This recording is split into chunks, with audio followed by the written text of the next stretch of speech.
Tina's with us, listening in Wisconsin to the Mike 92.1. Hey, Tina. Hey, I have actually a couple of comments. Sure. First, I want to point out that I'm black. I'm a black woman, raised by a very, very strong black woman, and very proud of that. But the two comments I want to make are this. The first one is we're saying in terms of the tape that was released about the gentleman, the black gentleman in the white T-shirt and the hat who strong-armed a gentleman in a convenience store and sold some cigars.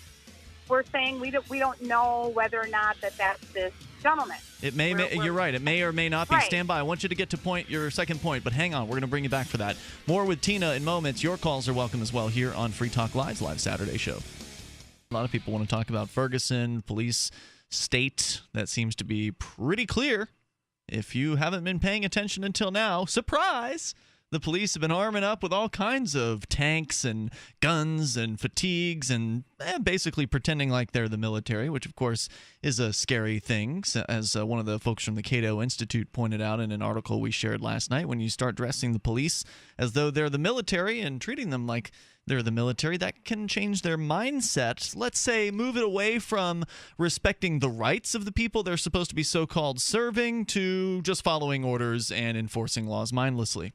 Well, in many cases, these police officers are military members, so they're using the same equipment, and in many cases, being asked to do similar jobs. This work here in Ferguson, for a while there, looked a lot like what you might see going on in civilian suppression in a foreign country. Let's bring Tina back on the line here. She's in Wisconsin, the Madison area, listening to the Mike 92.1. Now, Tina, you wanted to make 2 points. You said you are a black lady there in the Madison area. Can you recap point number one for me? Yes. Based on the video that was released on this gentleman, the video that I saw on YouTube about someone robbing a convenience store. And obviously, in our society, in a lot of societies, perception is reality. So, now we've got this firestorm of people who believe that he walked into the store and grabbed somebody by the neck and slammed them to the floor and stole cigars, okay? We don't know if that happened. We don't know if that's him or not. And in the same sense of that, none of us were there when this young man got shot, as tragic as it is. And we don't know what happened. We just have absolutely no idea what happened. We've heard accounts. We've heard people say what happened. But when we're releasing information out to the public about things that none of us know nothing about, that's part of what fuels the fire, and not only in the community, but in other communities outside of the community. And that's where a part of my frustration is. That's my first point. My second point is based on, let's say that this video proves that the gentleman who was there was Mr. Brown, and he stole these cigars and did what he did in this video. What I think is a larger problem, and what we really need to understand as black people, is that the root of this is how do we keep black men from being in those positions and being in backs of squad cars? And the reason why I'm saying this is because we know that there's police brutality. We know that there's racism within the police department. We know that they do these things. Why in God's name are black men making decisions that are going to put them in a position where something like this could potentially happen? Is this about black men as much as it is young men? I mean, isn't it more likely to be young men of all skin colors who are going to do things like robberies? You have to understand that I grew up in Milwaukee, Wisconsin. I don't live there anymore, but that's where I grew up. And Milwaukee is probably one of the most segregated cities in the entire United States. And every single night on the news in Milwaukee, the only thing that you hear about are shootings in our black communities and black men ending up in the back of squad cars. And we have had situations where black men have been shot, and situations where the cops have been chasing a black man who just came from robbing a store and has gotten shot and gotten seriously hurt. And we want to blame the police. And I'm not defending what the police in Ferguson did. But what I'm saying is that the biggest problem is we have to try and teach our young men not to put ourselves in a position to be put in the line of fire in situations where we know that there's potential for people to not do the right thing. Yeah, I agree with this completely. And that's the really unfortunate part of this, and I think is a much stronger message that needs to be put out. Well, this is right. I mean, isn't this essentially a larger conversation? And it's a fine conversation to have about, well, okay, you've got young. I think it's also a young person thing as well, a young male. I agree. Thing. But incarceration as a percentage of young black males is significantly higher than incarceration rates. There's no doubt. Okay. And I think that has something to do with racist cops. I'm not going to disagree, but I think that it also has something to do with sort of an institutional culture. I've told you about my friend Reggie, who I met in prison, knew him for a couple of years. I met him out at a movie, just out when we were out on the streets. And I said, "Hey, what are you doing for work?" And he says, "Work? I don't work." And he said like I had Brother, just I can take you to white trailer parks that have the same kind of people in them. Fine. So I think this is a conversation and it's about. True. Right. That's very true. This is a question about, I think, more about poverty. I mean, yes, rich kids are going to screw around too, but probably in not as dangerous a fashion involving, robberies and home invasions and things like that.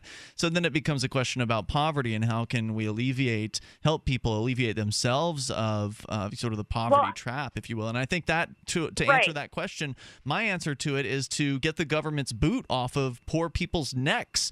I mean, the government. Various different state governments and local governments all around the country, especially the federal government, they make creating a life for oneself very difficult. Creating a business, for instance, if you are a poor person and you want to open up a business, let's say a restaurant.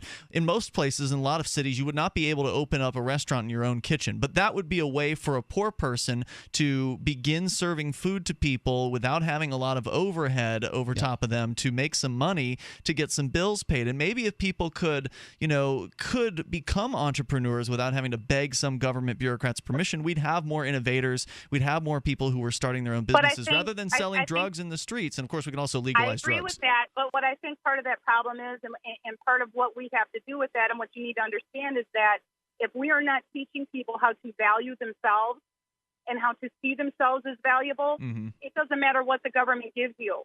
If you don't believe that that's something that you're capable of doing to the best of your ability, that's true.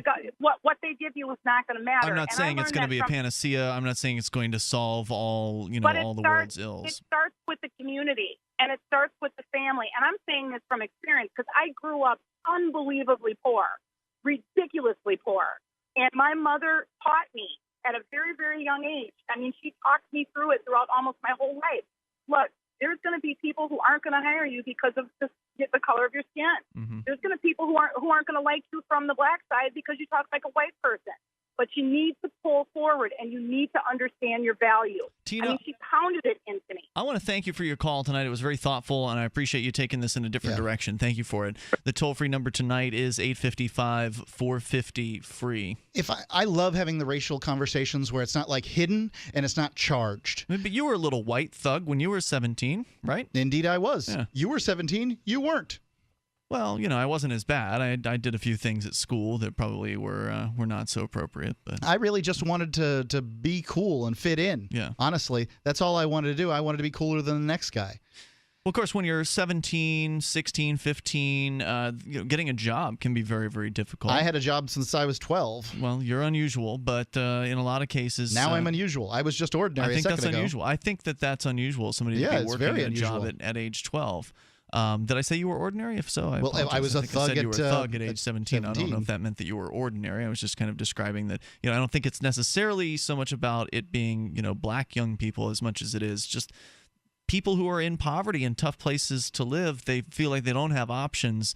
And when you don't have options, maybe gang activity is an option for you. Now, of course, if we were to legalize drugs and legalize prostitution and gambling, that would take a whole lot of the areas of criminality away from people. There would probably still be gangs because people want to belong to something, but they'd be more likely out tagging things than stealing. At that point, you're just talking about a club. Yeah. If there's no have to have something to run, basically. Yeah, if there's no organized crime, then gangs don't really exist. Free Talk Live, 7 nights a week from 7 to 10 Eastern, live on the Liberty Radio Network at LRN.FM.